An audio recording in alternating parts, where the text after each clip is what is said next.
नमस्कार मित्रांनो, मी सुरेश निमकर तुमचं स्वागत करते आजच्या करिअर चर्चेमध्ये. करिअर बद्दल कोणीच मार्गदर्शन करत नाही. माझं आयुष्य गोंधळलेलं आहे. माझ्या फ्रेंड सर्कलचं तर ऑलरेडीच डिसाईड झालेलं आहे की कोणते कोचिंग क्लासेस लावायचं, कोणत्या कॉलेजला ॲडमिशन करायचं. मी एकटाच कन्फ्यूज आहे. मला एकट्यालाच समजत नाहीये. असं जर तुम्हाला वाटत असेल तर एकदम चुकीचा विचार करताय मित्रांनो. दरवर्षी 10th आणि 12th लाखो विद्यार्थी पास करतात आणि प्रत्येक विद्यार्थ्याला हे कन्फ्युजिंग स्टेट असतं. तर अशा वेळेस कोणत्या स्टेप्सनी तुम्ही करिअर डिसाईड करायला पाहिजे याच्याबद्दल या व्हिडिओमध्ये मी तुम्हाला मदत करण्याचा नक्कीच प्रयत्न करेन. आणि यामध्ये एक आयरॉनी काय माहितीये का?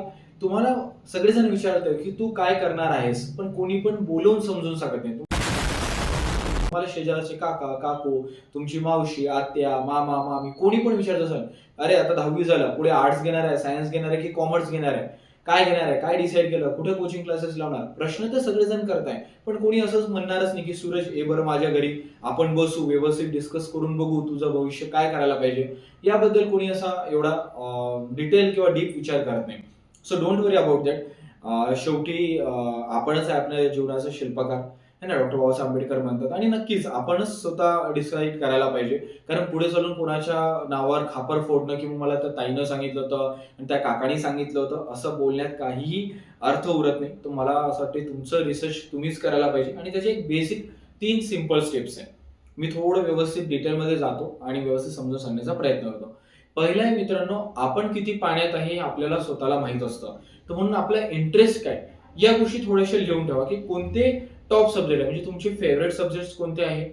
असे कोणते सब्जेक्ट्स आहे ज्याच्यामध्ये जास्त मेहनत न करता पण तुम्ही चांगलं करत होतात. म्हणजे एक झालं फेवरेट सब्जेक्ट, एक आहे वेल वेल वेल डुईंग सब्जेक्ट आणि एक आहे नॉन फेवरेट सब्जेक्ट. असे 3 कॉलम्स करून घ्या. त्याच्यामध्ये तुम्हाला तुमचे इंटरेस्टिंग सब्जेक्ट समजून जातात.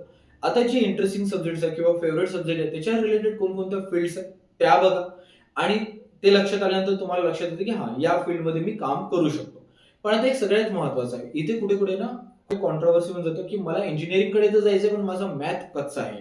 तर याला म्हणतात ॲप्टिट्यूड मॅच करून बघणं. तर म्हणून कसं आहे की फॉर एक्झाम्पल मी जर एखाद्या पर्टिक्युलर फील्डकडे जायचं, मला लाइक डिझायनिंग आवडतं, कार डिझाइन करायचं आहे. मला असं वाटतं की मी डिझाइन इंजिनिअर बनलो पाहिजे लाइक मर्सिडीज बेंझमध्ये वगैरे. पण मला डिझायनिंग म्हणजे मला ड्रॉइंगमध्ये किंवा स्केचिंगमध्येच इंटरेस्ट नाही आहे. तर काय होतंय प्रॉब्लेम होते. इथे थोडंसं तुमच्या करिअरमध्ये तुमची ग्रोथ म्हणा, इन्क्रिमेंट्स म्हणा, पुढे चालून तुम्ही त्याच्यामध्ये एक चांगला स्टेजवर जाण्याचे चान्सेस कमी होऊन जातात. तर थोडा हा विचार करा की ज्याकडे जायचंय म्हणजे मला ज्यामध्ये इंटरेस्ट आहे ज्या करिअरमध्ये तेवढं माझं ॲप्टिट्यूड मॅच करते का? आणि इन केस जर ॲप्टिट्यूड मॅच नाही करत असेल तर मग मी ते टॉलरेट करणार का? माझं एक्झाम्पल घेतो. माझं मॅथ एवढं चांगलं नव्हतं. पण मला इंजिनिअरिंग करायचं होतं. आणि मी स्वतःला सांगितलं होतं की नाही, मी थोडंसं टॉलरेट करून घेईल. मी थोडी जास्त मेहनत करेल. मी थोडं जास्त याच्यावर काम करेल आणि हार्डवर्क करून मी प्रॉपरली याला कंपन्सेट करण्याचा प्रयत्न करेल. आणि नक्कीच मी ते केलं व्यवस्थित. पॉलिटेक्निक असो, मग इंजिनिअरिंग असो किंवा फर्दर मी जेव्हा बजाजला वगैरे ॲज अ जॉब करत होतो, तेव्हा मी मेहनत करायचो त्याच्यावर. तर म्हणून तुम्ही तुमचे इंटरेस्ट आणि ॲप्टिट्यूड मॅच होते की नाही ते प्रयत्न करा. सेकंड माझं म्हणणं आहे तुम्हाला की जे पण करिअर ऑप्शन तुम्ही डिसाईड केलं असेल, तर त्या करिअर ऑप्शनचे जे लोक आहेत, फॉर एक्झाम्पल तुमचे रिलेटिव्हमध्ये असेल, फ्रेंड सर्कलचे बहीण-भाऊ असेल, तुमचे नेबरहूड असू शकतं, त्यांच्याशी डिस्कस करा, त्यांना कनेक्ट करण्याचा प्रयत्न करा, त्यांना एक प्रश्न विचारा किंवा आपले एक क्वेश्चन बँक घेऊन जा, की दादा मला हे प्रश्न आहे आणि ते प्रश्न विचारा आणि त्यांच्याकडनं जास्तीत जास्त त्या करिअर ऑप्शन्स बद्दल समजून घेण्याचा प्रयत्न करा. त्या करिअर ऑप्शनचा जर्नी कसा असतो. फॉर एक्झाम्पल मला जर एनडीए कडे जायचं असेल, एखादं त्या साईडने जायचं आहे, मग एनडीएसाठी कोणते एनडीएसाठी कसं प्रिपेअर करायचं, एसएसबी काय असतो, कशा प्रकारे पुढचं आयुष्य राहू शकतं माझं. प्रत्येक प्रश्न जो छोट्यातला छोटा असो, मोठ्यातला मोठा प्रश्न असो, त्या लोकांना विचारा. म्हणजे तुम्हाला खूप जास्त इन्साइट्स मिळेल त्या करिअरबद्दल. आणि थर्ड सगळ्यात महत्त्वाचं मित्रांनो, जर या 2 स्टेप्स करून सुद्धा तुम्ही कन्फ्यूज आहे, तुम्हाला फिगर आउट करता येत नाही, तर अशा वेळेस एक जनरल पाथ निवडा.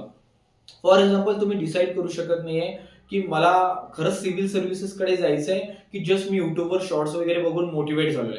खरंच मला बिझनेसमॅन बनायचं आहे की मी जस्ट शेअर मार्केट वगैरे बघून किंवा मोठमोठे शार्क टँक वगैरे बघून मोटिवेट झालोय म्हणून मला असं वाटतं मी कॉमर्स करायला पाहिजे.